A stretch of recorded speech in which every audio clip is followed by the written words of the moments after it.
What's going on, Washington fans? Welcome to the JTFB YouTube channel. And on this episode of Taking Command with Josh Taylor, I'll be taking a look at a position that I've been very critical about. And honestly, it's a position that I'm pretty concerned about, especially on offense, and that is the tight end position. These are the guys I'm really keeping a very close eye on in training camp. Like I said, especially on that offensive side of the ball, which, by the way, training camp is right around the corner. Like I said, I will be in Ashburn for that Thursday, Friday, and Saturday of training camp. Those first 3 days, I think it's July 27th, 28th, and 29th. Something like that. It's the last Thursday, Friday, and Saturday of July. Like I said, I'll be there. So if you see me, come say hey, take some pictures, whatever. Training camp is always such a good time, meeting the players, getting autographs, stuff like that. But then also just finally seeing practice. I'm so excited, guys. I've been at training camp since, the early Richmond days, like as a kid. I love training camp. This is one of my favorite times of the year, just being able to do all the things that we do there and just interacting with all the fans and such. But like I said, guys, we have a couple things we need to look at, and I've been breaking down these positions. So if you haven't already watched some of the early videos of the offensive line, linebackers, I've taken a look at some, a good group of these position guys, and I'm going to do some more before training camp. Then I'll do a big training camp preview for y'all on the channel. So hit that subscribe button, hit the like. I also started a YouTube page. Instagram page for the YouTube account so I can post all my content, reels and graphics and stuff like that. So I'll put that in the description as well, but it's just JTFB_official on Instagram. So go ahead and hit that follow on there as well. I'll be uploading stuff, like I said, graphics and props and stuff like that. I did a Terry one on Twitter the other day. It's at like 60,000 views and impressions on Twitter. So y'all love these kind of things. I'm going to keep it coming.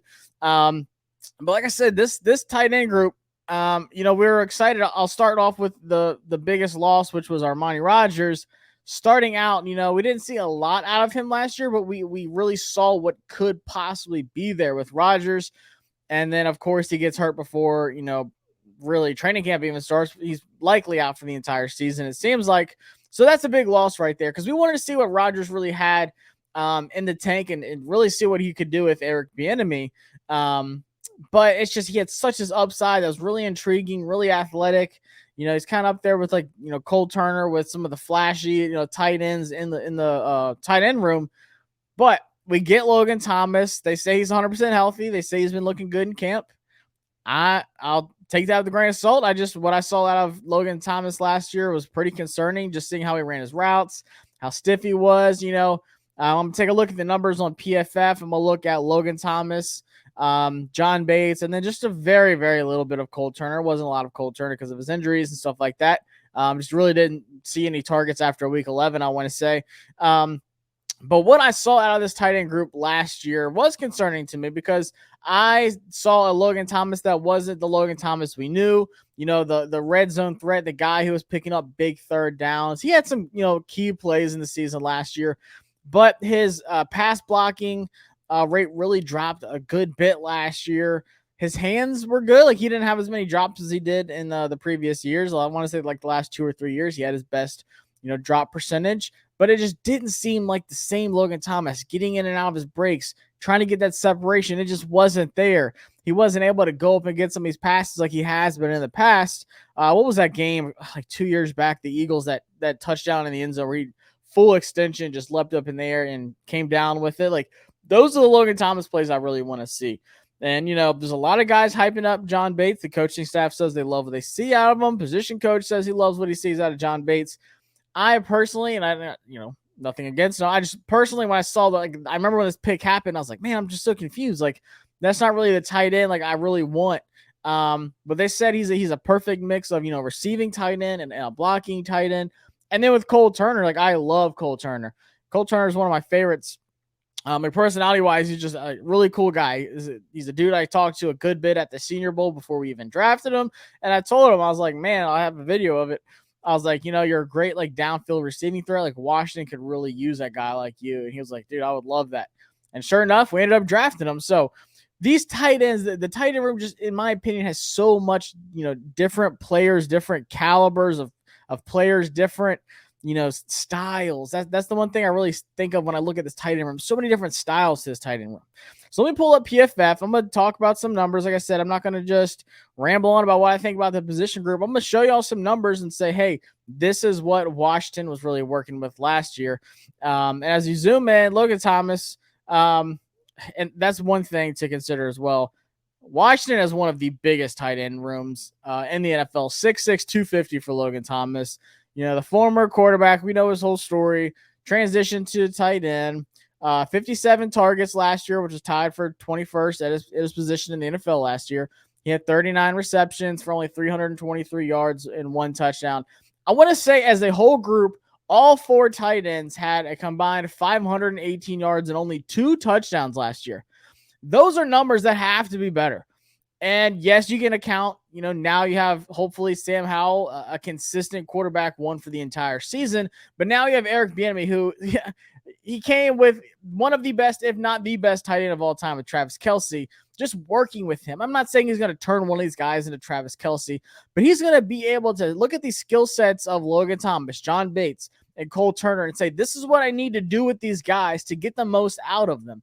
He demands the most out of his players, but in return, he's going to put them in a position to where they can succeed. So you see numbers like this for Logan Thomas last year, 57 targets. I think that goes up this year.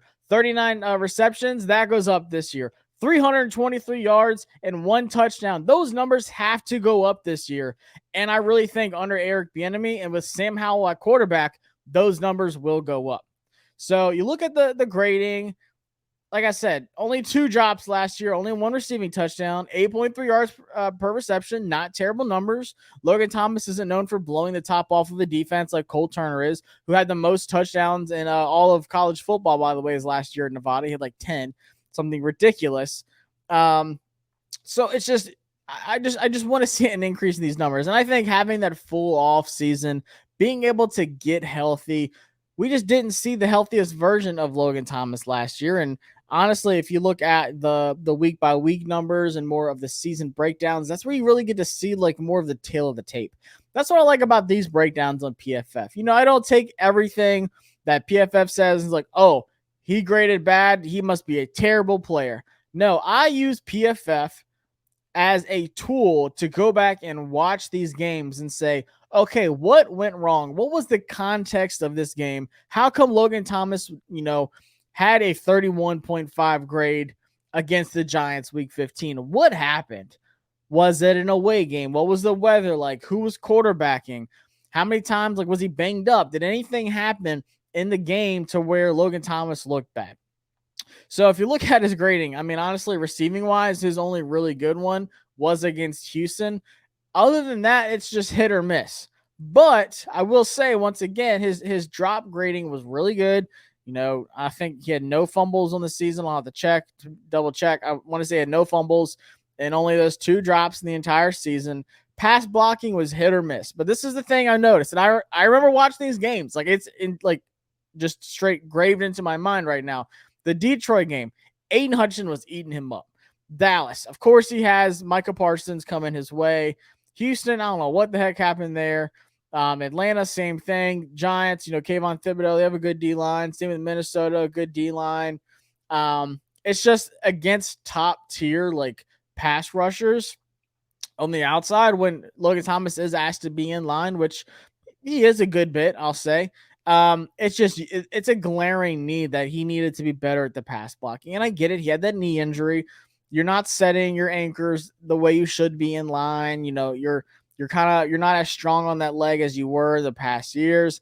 I get it. I'm not asking him to be, Trent Williams on the outside by any means. But it's just, you saw what happened, and that's going to be important for the running backs. Obviously I need to talk about the running backs still. I've talked about Antonio Gibson, but Antonio Gibson was the best pass blocking running back we had last year by a large margin. He's the only one that graded in the 80s, by the way. But him, Brian Robinson, Chris Rodriguez, those guys need to be able to help pick up those blitzers that are coming, whether it's some outside stunts, whether it's some delayed guys with Micah Parsons, stuff like that on that outside. Those guys have to be able to help out our tight ends. Because honestly, the only one I think is good enough to kind of compete with those guys is John Bates. But I don't want a tight end that's going to be stuck on the inside. Like, all right, well, we know he's running the ball. There's a good chance he's running the ball because they have John Bates in line. It's not like, oh, Cole Turner's in the Y. This is going to be a receiving play. I don't want it to get like that. And I think Eric Bieniemy is going to have a lot of good plays, a lot of good schemes he can draw up. It's where you're mixing things up and you're making the defense guess. You're not saying, oh, this is what we're about to do, by the way, because of who we have in what position on the field. But like I said, Logan Thomas last year, receiving wise, it was his worst grade since 2018 when he was in Buffalo. We saw that noticeably go down. He had one of his second best drop rating year. Fumbles was much better, but one of his worst pass blocking. So you got some good, and you got some really bad out of Logan Thomas. But this receiving grade has to get better. He has to be a legit threat in this offense. I don't want just a big tight end room of the same caliber kind of players. When I talked to Logan Thomas, I had it it's on this channel if you go pretty far down, not last draft, but the draft before that, just talking about like his game and everything. Like, I like Logan Thomas. I like what he can do. And I think he has the caliber to be a legit threat in this offense. But last year we saw that drop. I want to see how him having this full offseason, getting healthy, can really help him out. And a good way to help him out is to get something out of a possible tight end 2 guy with John Bates, who once again, 6'6", 259, just a giant of a man. This tight end room is ridiculously big, but 20 targets, 14 receptions, only 108 receiving yards, and only that 1 touchdown. I forgot what game it was. I want to say he was wearing one of the black alternate games, which was the Vikings, Cowboys, and what was it? Falcons? I can't remember. It might have been the Falcons game he scored. But anyways, 20 targets, 14 receptions, like I said, 1 drop, 7.7 yards per reception. Not bad. Yards after the catch per reception, 3.8. Decent. I mean, as a bigger guy, you should be able to break a couple tackles, whether it's just falling forward for 3-4 yards. That, in my opinion, is where Cole Turner is the best, not because of his size, but because of his speed and his elusiveness. He can break these tackles and, cut across the middle of the field. He's not just some big body guy that's just trying to go straight ahead. Like, he can make things happen after the catch. That's why I'm really excited about Cole Turner. And I think using him as more of the traditional Y is going to really help out this offense a lot. As long as he stays healthy, that's what I'm really hoping for. But with John Bates, like I said, people say he's like the complete tight end, balance-wise of receiving ability and blocking ability. He just has some more work to get there. I mean, we drafted him in the 4th round, 2021. I remember seeing a little bit of him in Boise State, but I was just like kind of, confused at the pick at the time. But like in my opinion, I think that this is a good year if you want to talk about a guy that could, I don't want to say break out, but a guy that could just really go to the next level this season. It'd be John Bates. And both him and Cole Turner have good opportunities because you don't know once again, you don't know how Logan Thomas is going to look, and you don't know if he is healthy or if he can stay healthy all year. So, John Bates, you have an opportunity to make a big name for yourself this season and be a legit threat on the offense. Will he do it? I don't know. Oh, this will tell me where he scored. Let's see. Touchdown. Oh, I'm good. I said it was the Falcons game. Let's go. I told y'all I'd be watching these games. I might have been at that game. I can't remember. But yeah, so if you look at the pass blocking, like I said, I think he's one of the better guys that can do it. But once again, you see the games where we were just getting eaten up. Those early ones, Detroit, Philly, Dallas was ugly. Indy, he struggled. Houston, everybody struggled against Houston pass blocking wise for the tight ends. I don't know why. Giants, and of course, San Francisco, very understandable. Dallas, he was actually pretty good. Or at least the second time we played Dallas, he was. But so that's the thing. Like, it's just not enough opportunities here. I mean, he wasn't hurt or anything. Only 20 targets, 14 catches. It's just, you need to see these numbers go up. I think, once again, it's what kind of position is he in? Who's his quarterback? Who's his offensive coordinator? Rookie season was, better than it was last year. He had more yards. He had the same amount of touchdowns. He had more yards per catch. So I want to see a little bit more out of John Bates this year. But like I said, honestly, the one guy I'm most excited about, and there's not much to look at here for Cole Turner, but it's just the upside. 6'6", 240. He's a leaner, and they said he's even dropped even more. He's probably closer to like the 230s right now. Getting ready for camp. He only had 7 targets, 2 receptions. He had like a concussion. I remember he went up for a Heineke pass and came down his head. He had another little injury. I think it was like his ankle or something like that.